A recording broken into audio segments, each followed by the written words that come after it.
میرے نبی نے فرمایا جو 3 جمعے مسلسل چھوڑ دیتا ہے وہ میری ملت سے خارج ہو جاتا ہے، میری امت سے خارج ہو جاتا ہے۔ تو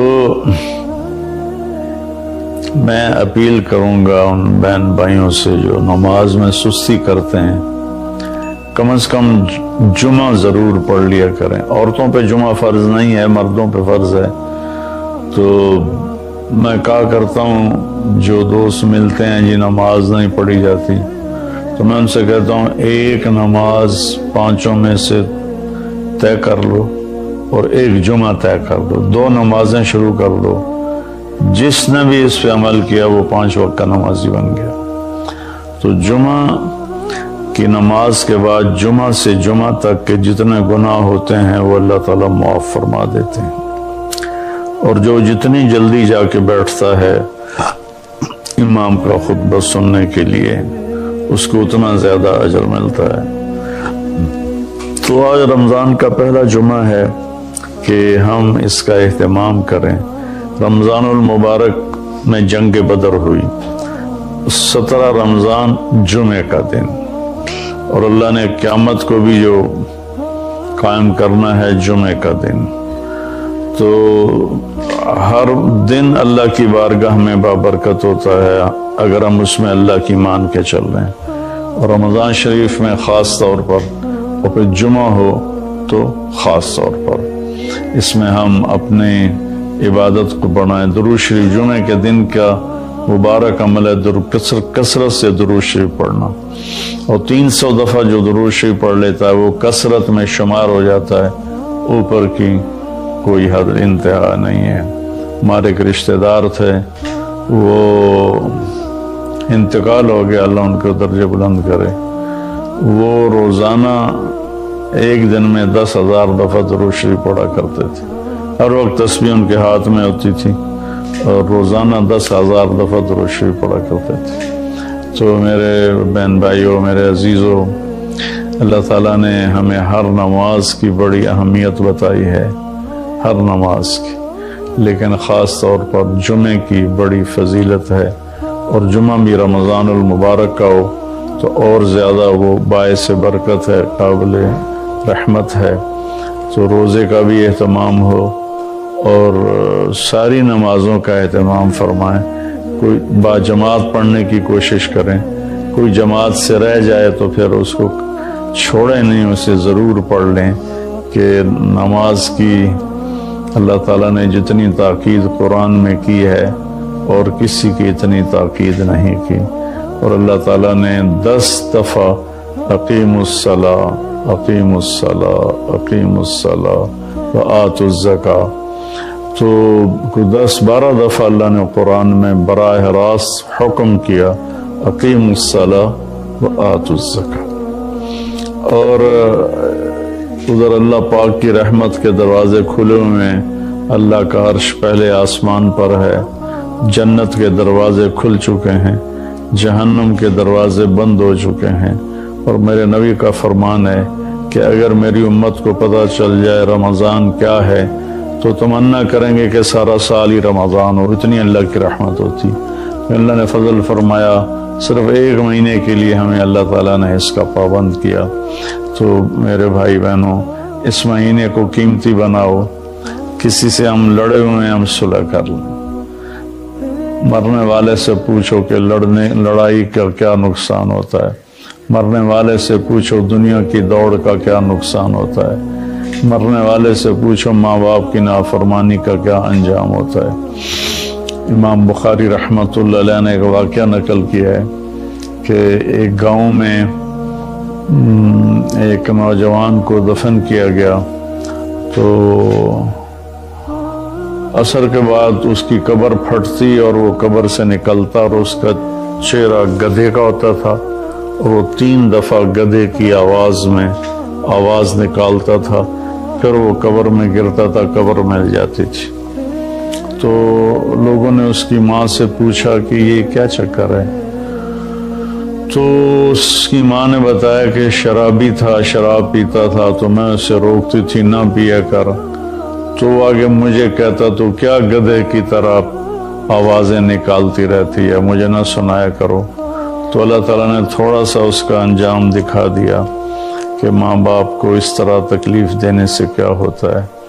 تو بھائیو، ایک تو ہم نماز کو زندہ کریں۔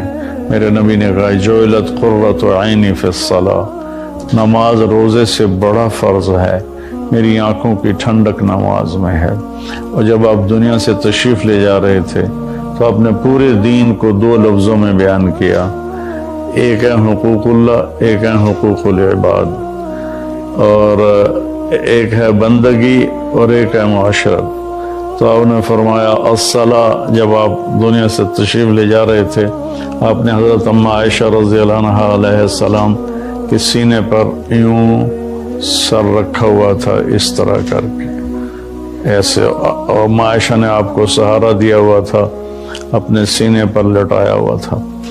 تو آپ فرما رہے تھے الصلاۃ وما ملکت ایمانکم، میری امت ایک نماز نہ چھوڑنا، اور ایک میری امت کے غریب طبقے پر رحم کرنا، ان کے ساتھ آسانی کا سلوک کرنا، ان پر سختی نہ کرنا، ان سے نرمی کا سلوک رکھنا۔ پھر الصلاۃ وما ملکت ایمانکم، نماز نہ چھوڑنا، نماز نہ چھوڑنا، نماز نہ چھوڑنا۔ اور آخری الفاظ بھی یہی تھے، الصلاۃ الصلاۃ الصلاۃ، نماز نماز نماز۔ پھر فرمایا اللہم الرفیق الاعلی۔ والیہ ہوتا ہے، وہ عام طور پہ ایک میٹھا زہر ہے جو اس بیچارے کو پلا دیا جاتا ہے، اس کی حیثیت سے بڑھ کر اس کا تعارف کرایا جاتا ہے، اس کی حیثیت سے بڑھ کر اس کی تعریف کی جاتی، وہ پھر یہ سمجھنے لگتا ہے شاید میں واقعی ایسا ہی ہوں، پھر وہ اللہ کی نظروں سے گرنا شروع ہو جاتا ہے۔ اس لیے میں یہ ایک بات تو آپ سب حضرات کی خدمت میں عرض کروں گا، آج تو اللہ کو کوئی نہیں جانتا، میں کون ہوں جسے ہر کوئی جانتا ہے؟ کہ مولانا طارق جمیل تعارف کے محتاج نہیں، میں تو ایک گندے نطفے سے بنا ہوا انسان، کل کو مٹی آج بھی مٹی، مٹ جانے والی شے۔ آج کی دنیا تو ایسی غفلت کی دنیا ہے کہ اللہ کوئی نہیں پہچانتا۔ اس وقت تو اللہ بھی محتاج تعارف ہو چکے ہیں۔ محتاج کا لفظ میرے آپ کے لیے نہ کہ اللہ کی ذات، کہ اللہ تو ہر چیز سے پاک ذات ہے، لیکن جو اس کو مانتے ہیں آج وہ بھی اللہ کو نہیں جانتے کہ اللہ کون ہے۔ تو میں اور آپ تو بڑے چھوٹے انسان ہیں، ہماری کوئی حیثیت نہیں ہے۔ تعارف ضرور کروایا جائے پر بڑے نپے تلے الفاظ کے ساتھ، جس سے اگلے کا مزاج خراب نہ ہو، بلکہ وہ بھی اپنی حیثیت میں رہے، اپنے دائرے میں رہے۔ ہمارے استاد صاحب رحمۃ اللہ علیہ جن سے بخاری پڑھی، وہ فرمایا کرتے تھے علم کی 2 قسمیں ہیں، ایک وہ جو کسی کے ذریعے سے حاصل ہو، اس کو کہتے ہیں حصولی، حاصل ہوا، ایک وہ جو میں خود جانتا ہوں، اسے کہتے ہیں وجودی۔ وزن میں وجودی علم کی طاقت حصولی علم سے زیادہ ہوتی ہے۔ ایک چیز میں خود دیکھ رہا ہوں، ایک بتا رہا ہے، دونوں میں فرق ہے۔ شنیدہ کیبون مانند دیدہ، یہ ایک فارسی کی مثال ہے، اسی کو عربی میں لیس الخبر کالمعاینہ، دیکھا سنا برابر نہیں ہے۔ تو علم وجودی کی طاقت حصولی سے زیادہ ہوتی ہے، سوائے ایک جگہ کے، جب آدمی کی تعریف ہوتی ہے ان چیزوں کے ساتھ جو اس میں نہیں ہیں، تو وہ وہاں بیچارہ دھوکہ کھا جاتا ہے، وہ سمجھتا ہے یہ جو کہہ رہے ہیں نا ٹھیک ہی کہہ رہے ہیں، حالانکہ وہ اچھی طرح جانتا ہے کہ میں ایسا نہیں ہوں جیسا یہ کہہ رہا ہے، لیکن تھوڑی دیر کے لیے اس پر بھی ایک نشہ طاری ہو جاتا ہے، واقعی ایسا ہی ہوں۔ تو اس لیے میں نے یہ عرض کیا کہ آپ لوگوں کی تو مجبوری، آپ کے پاس افسران آتے ہیں، ان کی تعریف نہ کرو تو پھر وہ آپ کو کوئی ڈونیشن نہیں دیں گے، ان کو آپ بڑھا چڑھا کے ارسطو نہ بناؤ، جعلی نوس نہ بناؤ۔ یہ وہ پچھلے دنوں نا جب وہ حکومت نے تعلیم میٹرک تک مفت کا اعلان کیا، تو میں سیالکوٹ میں ہماری جماعت گئی تھی، تو وہاں چاکنگ ہوئی تھی دیواروں پر، وقت کا سر سید پرویز الہی، میں کہا بھائی اس سے بڑی بےزتی سر سید کی اور نہیں ہو سکتی۔ جس آدمی نے تن من دھن قربان کر دیا امت کو کسی رخ پر لانے کے لیے اور اس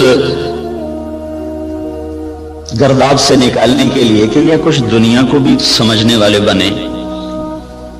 ایک نواب صاحب کے پاس گئے چندہ مانگنے، وہ تھے مخالف ان کے، تو انہوں نے تمسخر اور ٹھٹھے کے طور پر اپنے پرانے جوتے ان کو ڈبے میں پیک کر کے دے دیے کہ آئیے آپ کی اسکول کے لیے چندہ ہے۔ وہ لے گئے علی گڑھ، کھول کے دیکھا تو پرانے جوتے، تو انہوں نے اس کو بازار میں فروخت کیا، وہ کوئی 4 آنے 8 آنے کے بکے، وہ جمع کر کے رسید کاٹ کر لیٹر میں ڈال کے بھیج دی کہ آپ نے جو ہمیں چندہ دیا تھا وہ ہم نے بازار میں بیچا، اس کے اتنے پیسے ہم نے وصول پائے، اس کی رسید آپ کی خدمت میں پیش کر رہا۔ جو آدمی ایسے ذلیل ہو کہ کسی کنارے پہنچاؤ، وقت کا سر سید پرویز علیہ، میں کہا اس سے بڑی بےزتی آج تک سر سید کی نہیں ہو سکتی۔ تو خیر یہ ہمارے موضوع کی بات نہیں تھی، لیکن مجھے اپنی جان بھی تو بچانی ہے نا۔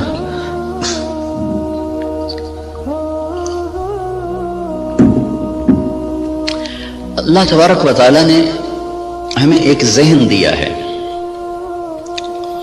اس وقت ذہن یہ ہے کہ ہم اپنی محنت کا کماتے ہیں، محنت کا کھاتے ہیں، جو کماتے ہیں جو مرضی کریں، یہ ایک ذہن جس کو ہم سرمایہ داری کا نظام کہتے ہیں۔ یہ 1925 میں ایک شخص پیدا ہوا تھا وہاں گلاسکو کا، اس نے یہ نظریہ دیا تھا، اس نے کتاب لکھی دی دی ویلتھ آف نیشن، تو اس میں اس نے یہ نظریہ دیا تھا کہ آدمی کو کمانے میں آزاد ہونا چاہیے، جو جیسے مرضی کمائے، اس سے مال کی دوڑ لگے گی اور لوگوں کے پاس سرمایہ وافر ہو جائے گا۔ ایڈورڈ سمتھ اس کا نام تھا۔ اس کے مقابلے میں ایک نظریہ تھا جو کارل مارکس نے دیا کہ سب کچھ نیشن کا ہے، حکومت کا ہے، کسی کا کوئی حق کوئی نہیں، حکومت اس کو صحیح طور پر تقسیم کرے گی۔ یہ 2 غلط نظریے دنیا میں چلے، ایک ختم ہو گیا، ایک قریب المرگ ہے، ختم ہونے پر ہے۔ اسلام اس کے بیچ میں لاتا ہے، وَكَانَ بَيْنَ ذَلِكَ قَوَامًا، وہ درمیان میں لاتا ہے، وہ ملکیت اللہ کی ثابت کرتا ہے، نہ میری نہ حکومت کی۔ الملک للہ۔ ہمارے نبی جب صبح اٹھتے تھے نا تو آپ ایک دعا مانگا کر، صبح اٹھتے ہی اصبحنا واسبح الملک للہ والکبریاء والعظمت للہ والخلق والامر واللیل والنہار وما سکن فیہما للہ وحدہ اللہم اجعل اول هذا النہار صلاحا واوسطہ فلاحا وآخرہ نجاحا اسألک خیر الدنیا والآخرت یا ارحم الراحمین۔ ہمارے نبی نے جو ہمیں دعائیں سکھائی ہیں وہ بھی معجزات نبوت میں سے ہیں کہ اتنے خوبصورت اسلوب میں اللہ سے بات کرنا اور مختصر کلمات میں سب کچھ مانگ لینا، یہ صرف نبی سکھا سکتا ہے اور کوئی نہیں سکھا سکتا۔ تو صبح اٹھتے ہی کیا اعتراف عبودیت ہے، عبدیت ہے، اصبحنا واصبح الملک للہ۔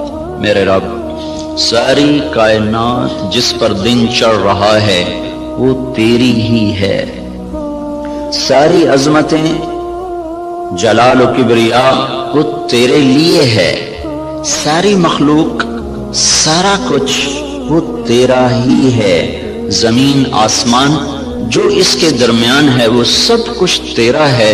جب سب کچھ تیرا ہے میں تیرا محتاج بن کر تجھ سے سوال کرتا ہوں، یا اللہ اس دن کا اول وہ فلاح بنا دے اور اس کے درمیان کو صلاح بنا دے، اس کے آخر کو نجات بنا دے۔ یہ تصور ہمیں اللہ کی طرف سے ملا ہے کہ جو کچھ میرے پاس ہے وہ بطور استحقاق نہیں، بطور امتحان ہے۔ یہ 2 لفظوں میں راستے جدا ہو جاتے ہیں۔ میرے پاس جو کچھ ہے بطور استحقاق نہیں، بطور امتحان ہے۔ جو کچھ ملا، جس کو ملا، دینے والا کوئی اور ہے اور دیا جا رہا ہے اس کے امتحان کے لیے، اور عنقریب یہ اس سے واپس لے لیا جائے گا اور پھر اس کو ایک بہت بڑی عدالت میں پیش کیا جائے گا، پھر وہاں اس کے اچھے اور برے اعمال کو تولا جائے گا، پھر اس پر یا ہمیشہ کے لیے جنت کا فیصلہ ہوگا یا ہمیشہ کے عذاب اور جہنم کا فیصلہ ہوگا۔ ہمیں یہ بنیاد دی گئی ہے، ہم اس پر اپنی زندگی کی عمارت کو تعمیر کرتے ہیں۔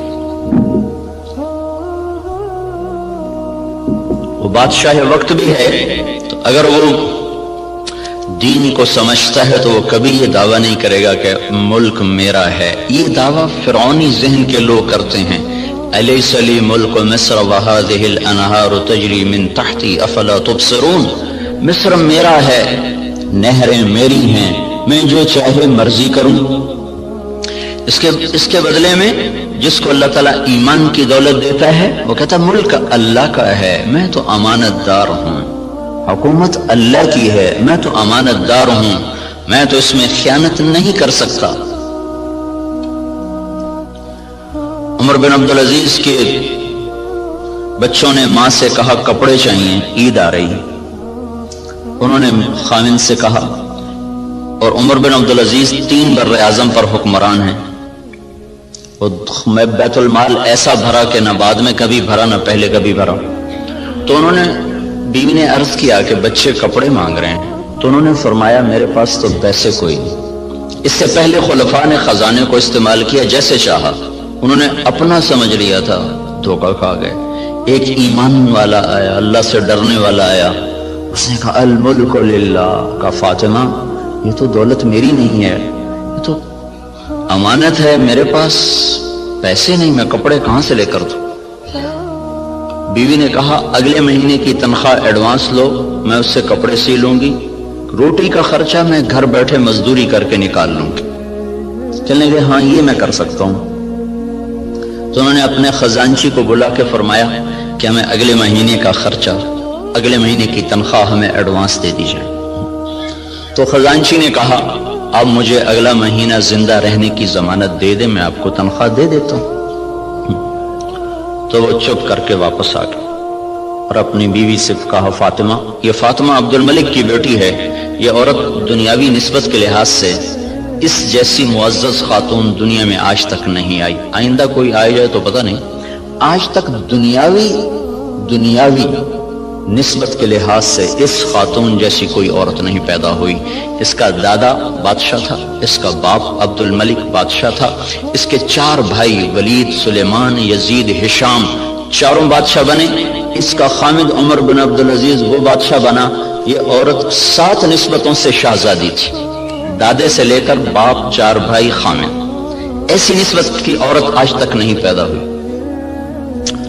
اسے فرمایا فاطمہ بچوں سے کہہ دو کہ تمہارا باپ کپڑے لے کے نہیں دے سکتا، الملک للہ، ملک اللہ کا ہے۔ جب عید ملنے کے لیے خاندان کے لوگ آئے، بنو امیہ بڑے زوردار لوگ گزرے ہیں، تو جب لوگ آئے تو خاندان کے لوگ آئے تو بچے بھی ملنے کے لیے آئے، تو ان کے وہی خستہ حال کپڑے تھے۔ تو عمر کہنے لگے بیٹو تمہیں آج صدمہ تو ہوگا کہ تمہارے باپ نے تمہیں کپڑے لے کر نہیں دیے، اور آج تم اوروں کے سامنے کھڑے ہونے میں کچھ سبکی محسوس کر رہے ہو۔ تو ان کے بیٹے نے کہا عبد الملک نے کہ نہیں ابا جان، آج ہم عزت محسوس کر رہے ہیں کہ ہمارے باپ نے خیانت نہیں کی، ہم آج عزت محسوس کر رہے ہیں، ہمارے باپ نے خیانت نہیں کی۔ تو یہ نظریہ اسلام ہے کہ ملک اللہ کا ہے، جو کچھ دیتا ہے اللہ دیتا ہے، اور وہ بطور امتحان دیتا ہے، اور ہم اس میں امین ہیں، ہم اس میں امین ہیں، اور اس کو ہم ایسے استعمال کریں گے جیسے اللہ چاہتا ہے۔ ہم اسے ایسے استعمال نہیں کر سکتے جس سے میرا اللہ ناراض ہو یا اللہ کا رسول ناراض ہو اور اس کے سامنے مجھے شرمندگی اٹھانی پڑے۔ اسی کو اس آیت میں بیان کیا گیا، افرأیتم ما تحرثون، یہ جو تم ریسرچ کر رہے ہو، انتم تزرعونہ ام نحن الزارعون، یہ تمہارا اللہ تمہیں راہیں سجاتا ہے کہ تم اپنی طاقت سے کرتے ہو۔ یہ وہی نظریہ کہ جو کچھ ہے اللہ کا ہے، بھئی ہماری کوشش ہے، ہماری کوشش ہے اس کو برابر کرنے والا، اس کو پھل دینے والا وہ اللہ ہے۔ اَأَنْتُمْ تَزْرَعُونَهُ، بولو تم ہو یہ زراعت کرنے والے، ام نحن الزارعون، یا ہم ہیں زراعت کرنے والے۔ ان اللہ فالق الحب والنوا، کسی سائنسدان میں یہ طاقت ہے کہ زمین میں پڑے ہوئے دانے کو پھاڑ کے دکھا دے؟ کسی میں یہ طاقت ہے کہ وہ جڑوں کو اپنے حکم کے ساتھ چلانا شروع کرے، وہ تنے کو اپنی طاقت سے اٹھانا شروع کرے؟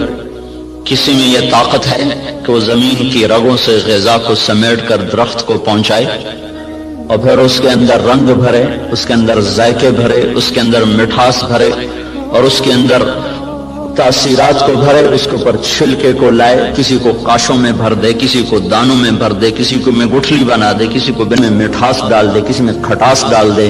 تو آسمان والا دعویٰ کر رہا ہے لو نشاء لجعلناہ حطاما، میں چاہوں تو تمہاری کھڑی کھیتیوں میں سے پھل کھینچ دوں اور کھڑی کو بھوسا بنا دوں، فظلتم تفکہون، بیٹھے باتیں کرتے رہ جاؤ۔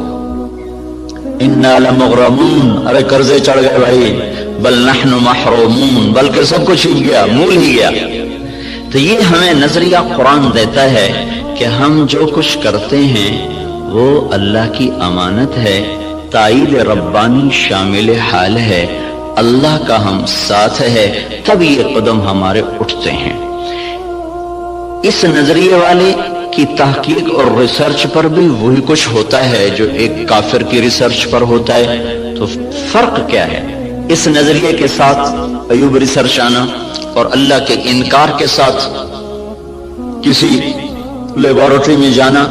نتیجہ تو دونوں کو اللہ دے دیتا ہے، اس کو بھی دے دیتا ہے، اس کو بھی دے دیتا ہے۔ تو لیکن اس کا فرق کیا ہے؟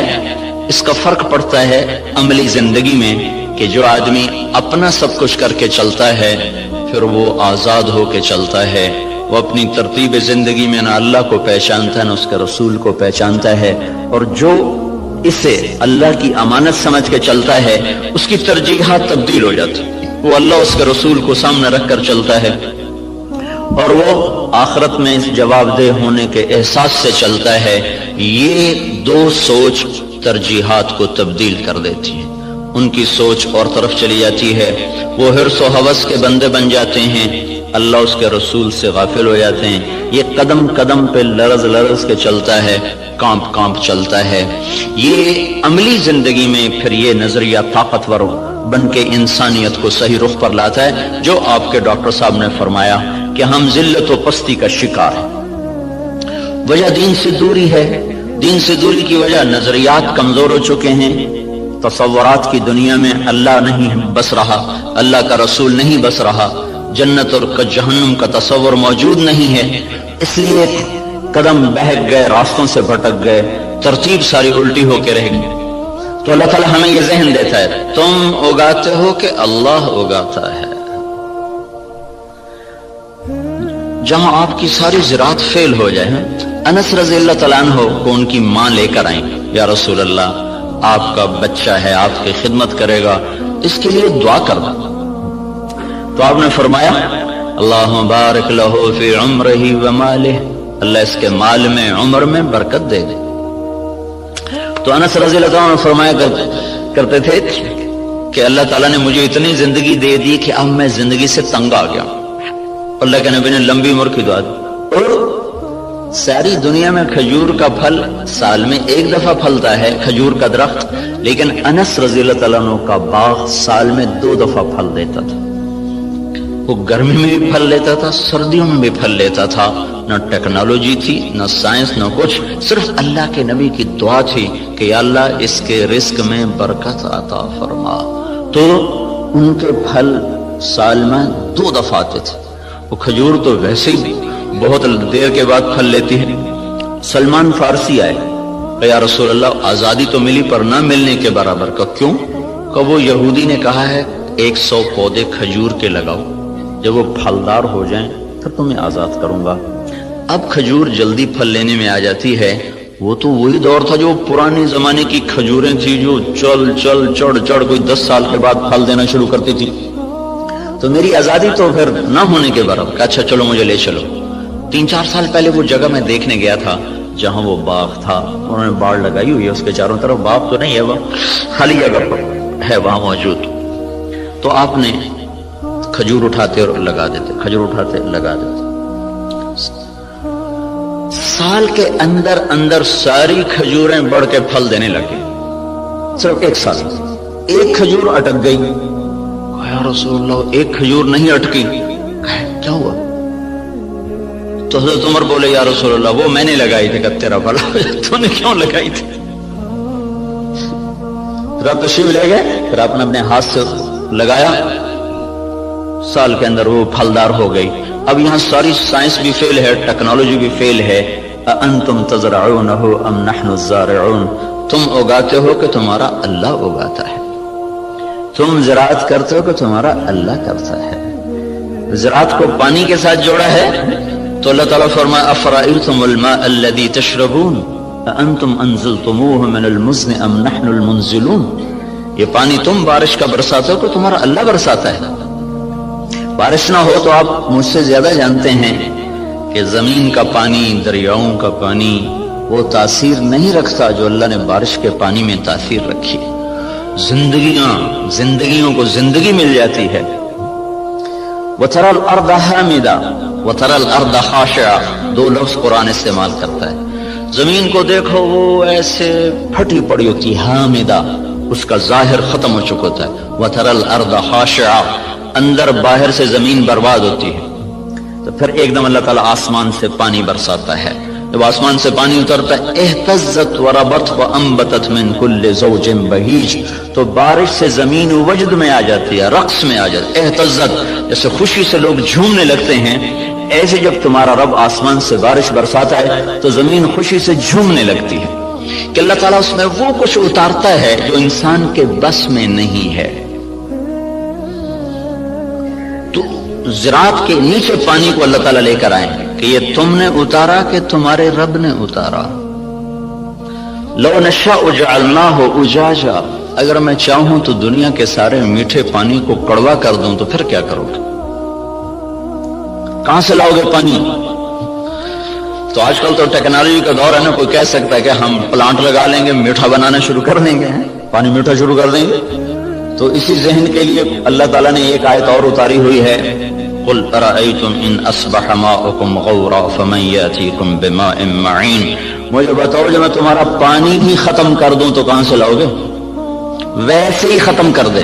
ان اصبح ماؤکم غورا، ایک قلعہ فتح نہیں ہو رہا تھا ملک شاہ کے زمانے میں، لمبا زمانہ گزر گیا، قلعہ نہیں فتح ہوا، پہاڑی پر تھا. ایک صبح اٹھے تو سارے شہر والوں نے سفید جھنڈے لہرائے ہوئے دروازے کھول دیے. کیا ہوا بھائی؟ رات کو نظام الملک جو وزیر تھا، وزارت کے لحاظ سے شہرت پانے والوں میں اسلامی تاریخ میں نظام الملک کا نام قیامت تک رہے گا. بہت اعلیٰ درجے کی صفات کا حامل اور ایسی وزارت کی کہ آج تک اس کی مثالیں دی جاتی ہیں. وہ سالار لشکر تھا. جب وہ تنگ آ گیا نا تو اس نے رات کو اٹھ کے دعا کی، یا اللہ ہم سے نہیں فتح ہو رہا، تو راستہ کھول. صبح قلعے کے دروازے کھول کے لوگ نیچے اتر آئے، کہا یہ ہم ہتھیار ڈالتے. کیا ہوا؟ کہ رات میں سارے شہر کا پانی خشک ہو گیا، ایک قطرہ پانی کوئی نہیں، ایک بوند پانی کوئی نہیں. دھس ان اصبح ماؤکم غورا، پانی کو دھسا دوں، کہاں سے لاؤ گے؟ اور دھنسے کو نکال دیں. حدیبیہ پر جب پہنچے 1400 آدمی، کنواں خشک، وہ پانی ختم. وہ تو حادثہ پیش آ گیا کہ انہوں نے اندر جانے سے روک دیا. وہ تو مکے جانے کی تیاری کر آئے تھے، راستے میں روک دیے گئے، پانی ختم ہو گیا. تو یا رسول اللہ پانی ختم ہے، کیا کریں؟ تو آپ نے کہا کوئی تھوڑا بہت ہو تو لاؤ. تو ایک آدمی تھوڑا سا پانی لے کر آیا تو آپ نے منہ میں ڈال کے خشک کنویں میں کلی کی تو کنویں کا پانی ابلتا ہوا باہر اٹھتے اوپر تک آ گیا. خشک کو اٹھا دیا، کھڑے کو دھنسا دیا.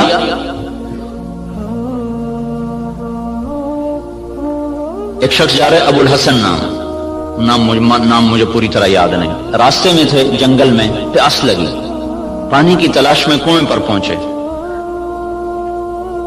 دیکھا تو پانی نیچے، تو انہوں نے اپنے موزے کو اتارا، جوتے کو اتارا، وہ لمبا جوتا ہوتا تھا، اس کو پگڑی سے باندھ کر نیچے لٹکایا تو پانی نیچے تھا، وہاں تک جوتا نہیں جا سکا، تب پریشان ہو کے بیٹھ گئے، اب کیا کروں، پیاس سے جان جا رہی۔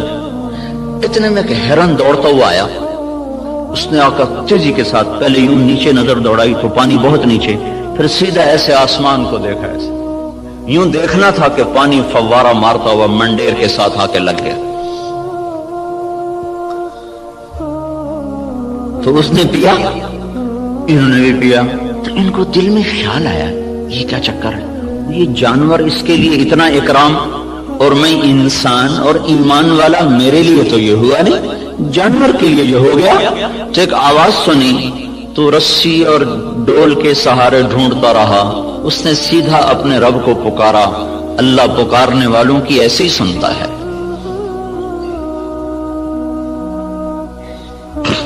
تو یہ چیز ہمیں ایک راستہ دیتی ہے کہ ہمارے سوچ کے، تحقیق کے، ترتیب کے انداز اور ہیں۔ اللہ تعالیٰ جن چیزوں کو ہمارے اوپر لازم کرے گا انہیں ہمیں کرنا ہوگا۔ نماز اذان کے بعد بھی ڈاکٹر صاحب دفتر میں بیٹھے ہوں، ریسرچ کر رہے ہوں، تو یہ ساری ریسرچ زہر حلاحل ہے، اب اس کا انسانی خدمت سے تعلق ختم ہو چکا ہے۔ اللہ کی ندا کے بعد بھی تحقیق چل رہی ہو، اللہ کی صدا کے بعد بھی دفتر چل رہا ہو، تو یہ ساری برکتیں اپنے ساتھ لے کے چلا جائے گا۔ اب ہمارے لیے حکم ہے بند اذان باہر دینے کا حکم ہے، مسجد کے اندر اذان دینا مکروہ ہے، باہر۔ بلال رضی اللہ تعالیٰ عنہ مسجد کے ساتھ ایک کوٹھا تھا، ایک صحابی کا گھر تھا، اس کی چھت پہ چڑھ کے اذان دیا کرتے تھے کہ اذان باہر کی زندگی کو معطل کرنے کے لیے ہے اور مسجد کی زندگی کو آباد کرنے کے لیے ہے۔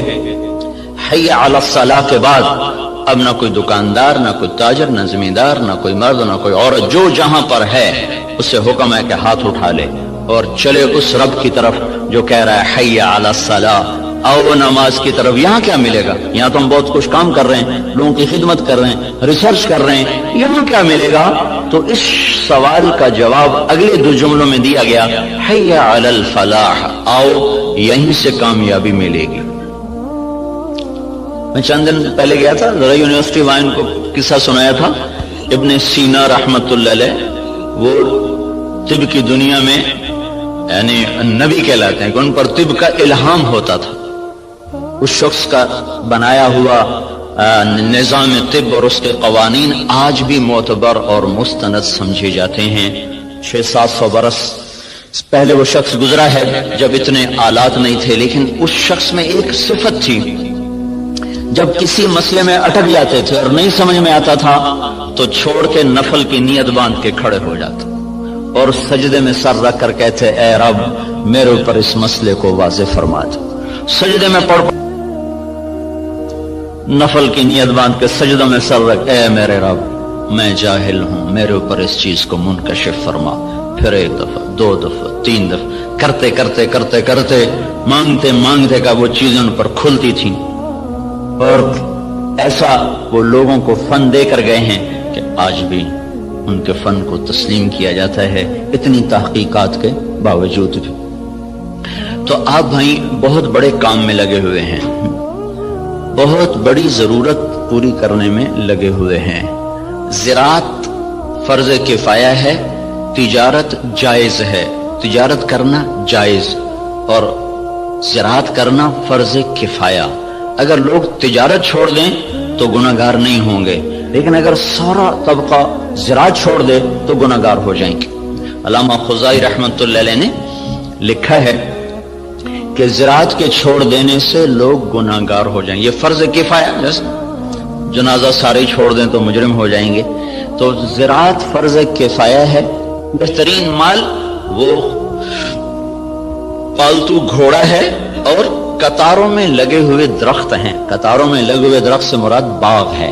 سب سے بہترین رزق جو اللہ تعالیٰ کسی کو دیتا ہے وہ گھوڑا اور باغ ہے۔ اور آپ نے فرمایا جب اللہ تعالیٰ نے معیشت کو اتارا معیشت کو جب آسمان سے اتارا تو برکت کو کھیتی اور بکریوں میں رکھ دیا۔ جب اللہ تعالیٰ نے معیشت کو آسمان سے اتارا تو برکت کو کھیتی اور بکریوں میں رکھ دیا۔ سعد بن معاذ رضی اللہ تعالیٰ عنہ تشریف لائے تو آپ نے دیکھا ان کے ہاتھوں پر وہ کسی چلانے کے نشان پڑے ہوئے تھے۔ تو آپ نے کہا سعد کیا ہے یہ؟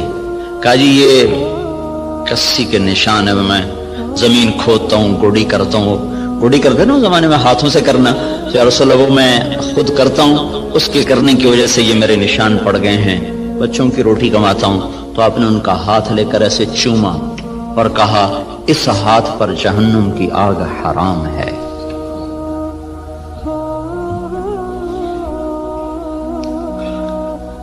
تو آپ ایک بہت بڑے شعبے سے منسلک ہیں جو، اور اللہ تعالیٰ کے محبوب صلی اللہ علیہ وسلم کو باغ بہت پسند ہے۔ آپ اکثر جا کر انصار مدینہ کے باغ میں بیٹھا کرتے تھے۔ معاویہ رضی اللہ تعالیٰ عنہ سے کسی نے پوچھا، ایک بدو سے پوچھا تجھے کون سا مال پسند ہے؟ کہنے لگا چشمہ ہو عین خوارہ وعرض خرارہ، چشمہ ہو ابلتا ہوا، زمین ہو سرسبز، او نعجۃ صفراء فی قطعۃ خضراء، یا بکریاں ہوں اور ساتھ سرسبز چراگاہ ہو، یا کھجوروں کا باغ ہو اور اس کی چھاؤں ہو۔ تو کہنے لگے اللہ کے بندے سونے چاندی کا تو نے ذکر ہی نہیں کیا۔ انہوں نے کہا امیر المومنین دفع کرو، یہ بھی کوئی چیز ہے، خرچ کرو تو ختم ہو جائیں، نہ کرو تو پتھر کی طرح پڑے رہیں۔ تو اللہ تعالیٰ کے محبوب صلی اللہ تعالی علیہ وسلم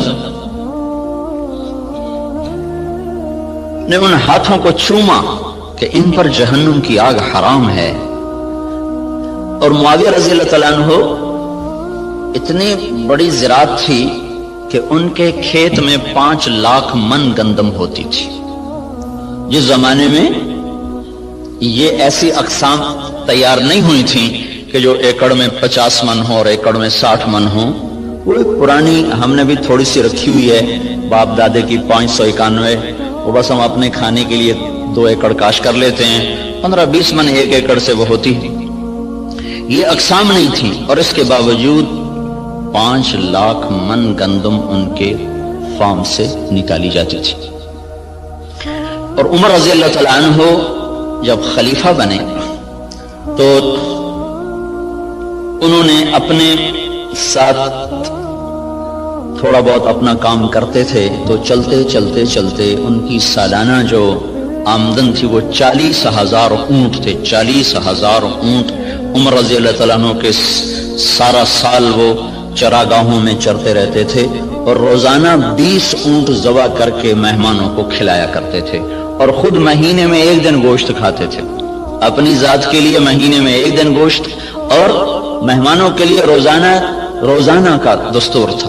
20 اونٹ روزانہ ذبح ہوتے تھے اور لوگوں کو کھلایا جاتا تھا۔ تو اب یہ تحقیق اور ریسرچ تو سب کچھ ہے اور بڑی جان بھی لگ رہی ہے، اور خود ہم دیکھ رہے ہیں کہ ہماری 5 من کپاس ہوتی تھی، اب وہی 30 من ہو رہی ہے، 35 من تک چلی جاتی ہے۔ ہماری 15-20 من گندم ہوتی تھی، وہ 60 من تک خود میرے اپنی زمین میں نکلی ہے۔ اوسط کے لحاظ سے تو نہیں، لیکن 2, 4, 10 ایکڑ ایسے ہر دفعہ دیکھے کہ ان پہ 60 من تک گندم چلی گئی، 100 من تک مکی چلی گئی ہے۔ لیکن وہ جو ڈاکٹر صاحب نے بات کی تھی کہ ذلت تو ساتھ نہیں چھوڑ رہی، وہ تو اسی طرح چھائی ہوئی ہے۔ اتنی فراوانی کے باوجود ذلت سروں سے جائی نہیں رہی، کہ اس کے لیے ایک اور نظام ہے، اس کے لیے اور اسباب ہیں۔ اس ریسرچ و تحقیق و تدقیق کے ساتھ ایک نظام اور ہے، وہ ہے اللہ اس کے رسول کی پسندیدہ ترتیب زندگی کو بھی سیکھنا اور اس کو بھی اپنی زندگی میں شامل کرنا اور اس کو لے کر ساری دنیا میں پھرنا۔ اس امت کا جو کام ہے وہ ساری دنیا کے انسانوں کو اللہ کا تعارف کروانا اور اللہ کے دین کی طرف بلانا ہے۔ وہ پہلو ہمارا بالکل خالی ہو گیا ہے۔ میں مکہ میں تھا تو مجھے ایک ملے، اس کے PhD تھے ارضیات کے، ایک جگہ کھانے پہ ان سے ملاقات، وہ مجھ سے کہنے لگے آپ کے پاکستان کی جو زمین ہے ساری دنیا میں ایسی زمین کسی ملک کے پاس نہیں ہے جو اللہ تعالیٰ نے قدرتی اس کے اندر صفات رکھی ہیں، دنیا کے کسی خطے میں یہ صفات موجود نہیں۔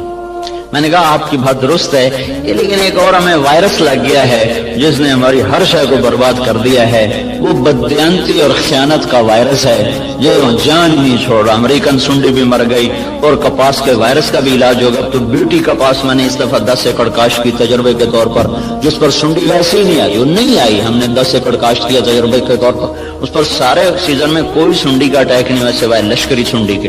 تو وائرس کو بھی کنٹرول ہو گیا، سنڈیاں بھی کنٹرول ہو گئیں، لیکن یہ جو بددیانتی کا وائرس لگا ہے یہ مصیبت خانہ بڑھتا ہی جا رہا ہے، بڑھتا ہی جا رہا ہے۔ جب تک یہ اندر سے نہیں نکلے گا اللہ تعالیٰ کی نظروں سے ہم گرتے رہیں گے، گرتے رہیں گے، گرتے رہیں گے۔ کہ محبوب پاک صلی اللہ تعالی علیہ وسلم کا ارشاد ہے اذا اتخذ الفیء دولا، جب میری امت میں حکومت کے افسران بددیانت ہو جائیں گے اور حکومت کے خزانے کو خود لوٹنا شروع کر دیں گے، والامانۃ مغنما، اور عوام الناس بھی بددیانت ہو جائیں گے، جس کے پاس امانت رکھی جائے گی وہ کھا جائے گا، والزکاۃ مغرما، اور مالدار لوگ بخیل ہو جائیں گے اور زکوٰۃ دینا چھوڑ دیں گے، وتعلم لغیر الدین، اور جب میری امت کے علماء کا رخ اللہ کی طرف بڑھنے کی بجائے بادشاہوں کی طرف بڑھنا شروع ہو جائے گا اور علم دین کو اللہ کی بجائے دنیا کے لیے حاصل کیا جانے لگے گا، وَأَطَاعَ الرَّجُلُ زَوْجَتَهُ، اور لوگ بیویوں کے فرما بردار ہو جائیں گے، وَعَقَّ أُمَّهُ، اور ماؤں کے نافرمان ہو جائیں گے، اور ادنا صدیقہ، دوست کو دیکھ کر باہیں پھیلا کر گلے سے لگائیں گے، وَأَقْصَى أَبَاهُ، باپ کو دیکھ کر ان کو دھکا دے کے راستے سے ہٹا دیں گے، وَصَادَ الْقَبِيلَةَ فَاسِقُهُمْ، قبیلے کا سردار نافرمان ہوگا، وَأُكْرِمَ الرَّجُلُ مَخَافَةَ شَرِّهِ، ایک دوسرے کو اکرام کر کے بھی آپس میں بغض رکھا ہوا ہوگا، مسکرا کر بھی ملنا ہوگا، اندر میں نفرت بھی ہوگی، ایک دوسرے کے شر سے بچنے کی ہر ایک کی نیت ہوگی، وَكَانَ رَئِيسُ الْقَوْمِ أَرْذَلَهُمْ، بڑے بڑے کلیدی عہدوں پر نکمے لوگوں کو بٹھا دیا جائے گا، نااہل لوگوں کو بٹھا دیا جائے گا، وارتفعت الاصوات فی المساجد، مسجدوں میں لڑائیاں شروع ہو جائیں گی اور فرقہ واریت کی آگ بھڑک اٹھے گی، وظہرت القینات والمعازف، اور گانے والیاں معزز اور محترم ہو جائیں گی اور گانے والیاں عام ہو جائیں گی، اور موسیقی چاروں طرف پھیل جائے گی اور موسیقی کے آلات ہر طرف عام ہو جائیں گے، وشربت الخمور، اور شراب عام ہو جائے گی، ولبس الحریر، اور مالدار لوگ مرد ریشم استعمال کریں گے، ولان آخر هذه الامه اولها، اور اس امت کے آج کے لوگ پہلے لوگوں کو جاہل، ان پڑھ، اس قسم کے القابات سے نوازیں گے۔ جب میری امت میں یہ سب کچھ ہوگا، جب یہ سب کچھ ہوگا تو پھر کوئی دوا کارگر نہیں، کوئی طبیب کارگر نہیں، کوئی تدبیر سرے نہ پہنچے گی۔ پھر کیا ہوگا؟ فَلْيَرْتَقِبُوا عِنْدَ ذَلِكَ رِيحًا حَمْرَاءَ وَزَلْزَلَةً وَمَسْخًا وَقَذْفًا وَخَسْفًا وَآيَاتٍ مُتَتَابِعَاتٍ، پھر میری امت پر زلزلے آئیں گے، پھر میری امت پر ہوائیں پاگل بن کے ٹوٹ پڑیں گی، پھر ان کو زمین میں دھنسا دیا جائے گا، پھر ان پر پتھروں کی بارش ہوگی، پھر ان پر اوپر نیچے عذاب کے کوڑے برسیں گے، اس طرح عذاب آئیں گے جیسے تسبیح ٹوٹ جائے اور اس کے دانے ٹپ ٹپ ٹپ گرتے ہیں، ایسے اوپر نیچے اللہ کی طرف سے تنبیہات کا ایک نظام چلے گا۔ جب تک ان برائیوں سے یہ نکلیں گے نہیں، اس وقت تک انہیں کوئی اللہ کے ہاں عزت نہیں دلا سکتا، نہ یہ دنیا بنا سکتے نہ یہ آخرت بنا سکتے۔ کافر اور ہم میں فرق ہے، وہ جو مرضی کریں، اگر وہ دنیا کے اسباب کو